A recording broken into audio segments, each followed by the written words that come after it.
You know, in a funny way, when I got started as an investor, I was so naive that I wasn't scared because so my family literally Yeah. never owned a property in our lives. So they had no data of what owning a property was.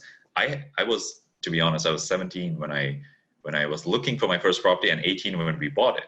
An 18-year-old has no like, I mean, specifically to me, maybe there are smart 18-year-olds out there, but I didn't know, I had no context, right, of what taking a mortgage out was. And I had to learn all these terms almost in the process of buying it that I didn't even know it fully by the time we bought the first property.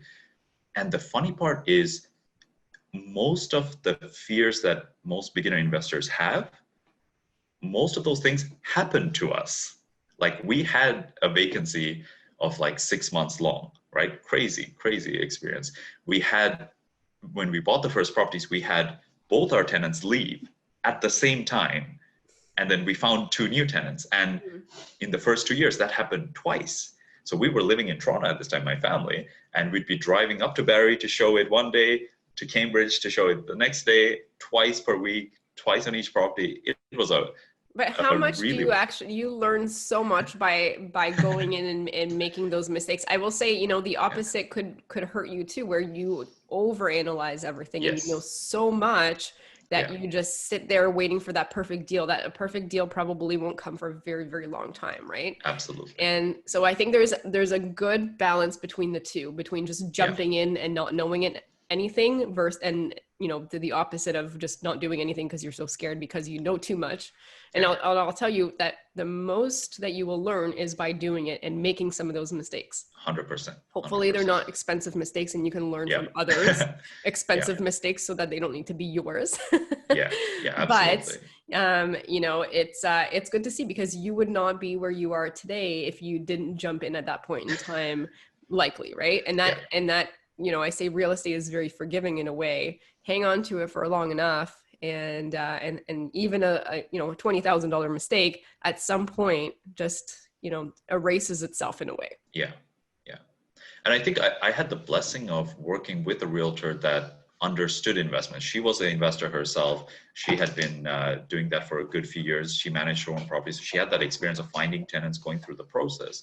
So even though we were naive, I didn't know what I was getting into, but she had my back. She was looking out for the things that I didn't even know what to ask. She Mm-hmm. was already looking out for me, right? That's good. So I think in this journey, you're absolutely right. Taking action is going to make you learn way more than not. But then at the same time, surround yourself with the people who do have the experience and have your back, right? So For that they're going sure. to guide you in that right way to avoid those mistakes that'll take you out of the game.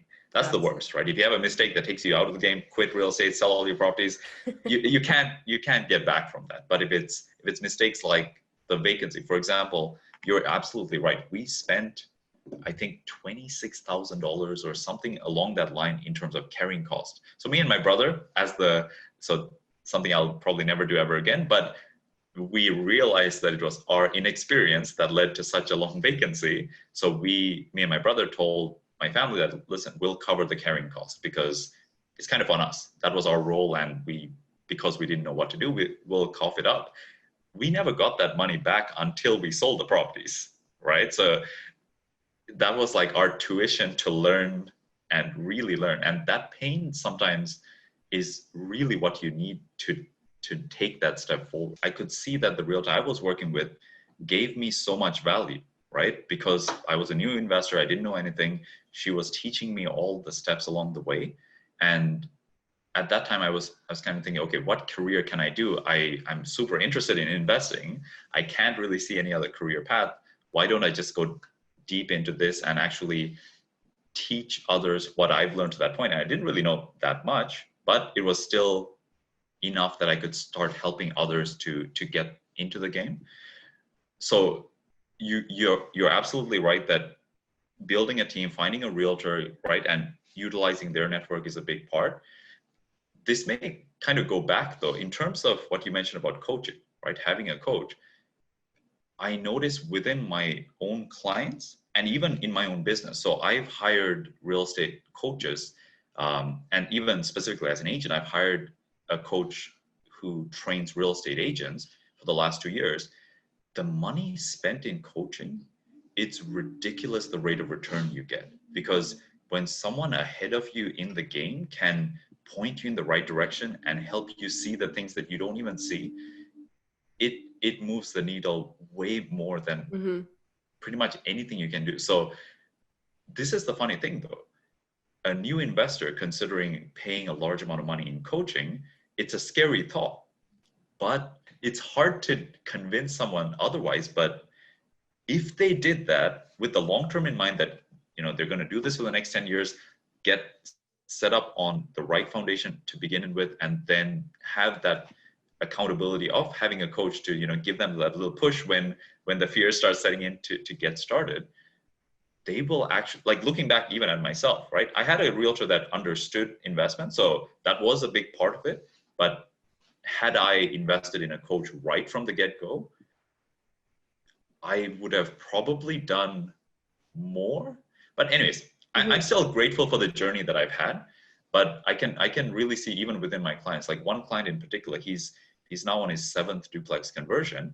And the reason we met was we had a common real estate coach. And at that time, he was still sort of getting the foundation, getting the pieces in place, figuring out the strategy. But then once he took off, he just really took off. And investing that money up front and that time to learn and really think about it, like, he's done now far more than most of my clients because of he put that money up front. He put that effort up front, energy to learn. It's hard to almost convey this to someone who hasn't experienced it, right? Because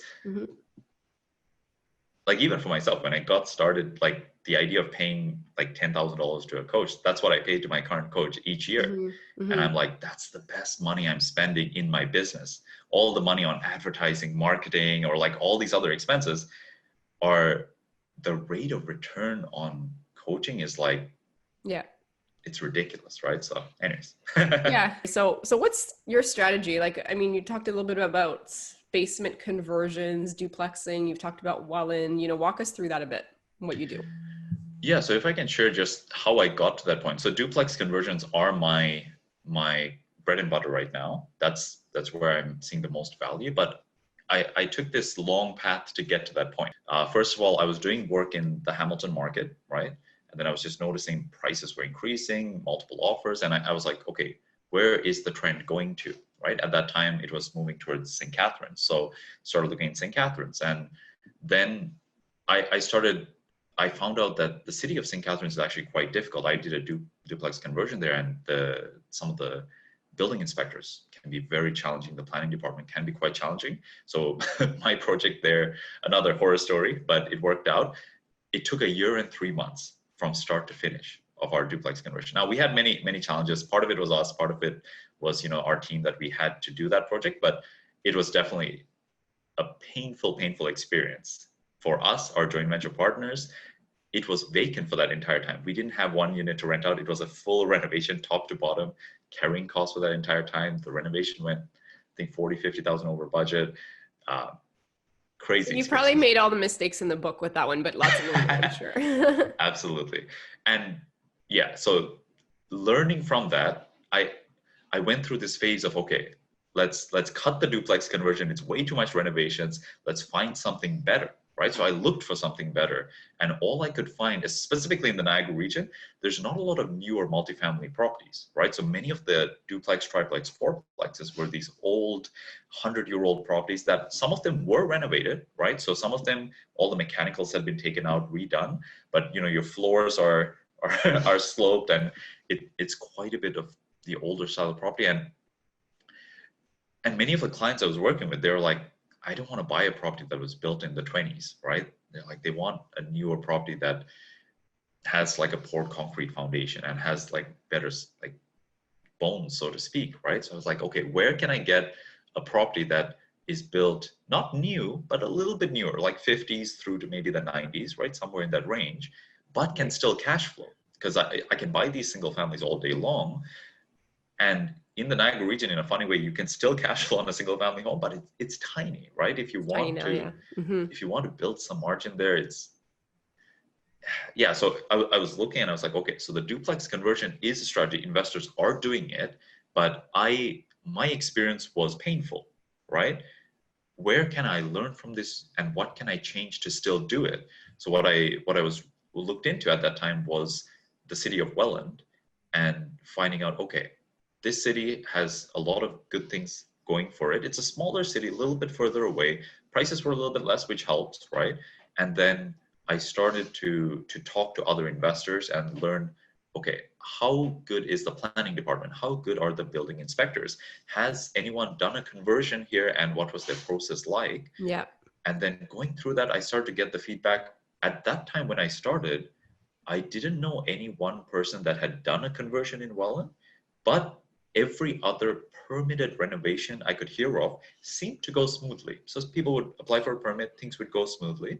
I will And say versus like St. Catharines, not to interrupt you and I'll let you finish, but Welland is much more like they welcome investors. They want yeah, investor money, you know, and you look at St. Catharines and I feel like it's the opposite. But anyway, so those are my 2 cents, but keep talking. absolutely, absolutely.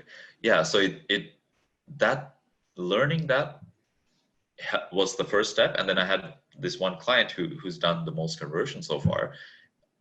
We discussed this, okay, is this an idea you want to try out, right? Because he was also in that phase of he wanted to grow, but the existing multifamily was not quite what he wanted, specifically the age and also being rented under market, right? When you have rents that are like 50% of the market rate, you can get them maybe for a good price, but unless you have some way of getting the rents up to the market, it was a tough gig, right? So with a duplex conversion, you can buy essentially a bungalow or a back split, a side split, just any normally single family home with a bit of space, and then you split it into two legal separate units.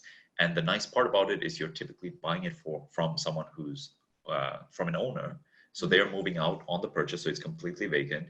You get to set the market rents. And the curious thing recently, actually, well, 2018 is not super recent, but with the change in the rent control rules, what I learned is that the basement apartment is considered a new dwelling unit and Correct.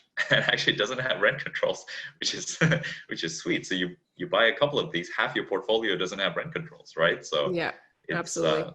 As of 2018, November, I can't remember if it was November 16th or something, you know, mid-November of yes, 2018, anything that's new, a new dwelling. which was Um, curious though because the so it before this, I think it was like 1995 was the start 91, of 91, 91. Yeah. right? Was the new construction from that point didn't have rent controls. Rent controls came back and then it flipped back. But when it flipped back, specifically in the wording I was reading on the government website, in brackets was example basement suite, legal basement suite, or basement apartment, right? I Hmm. didn't see that previously though.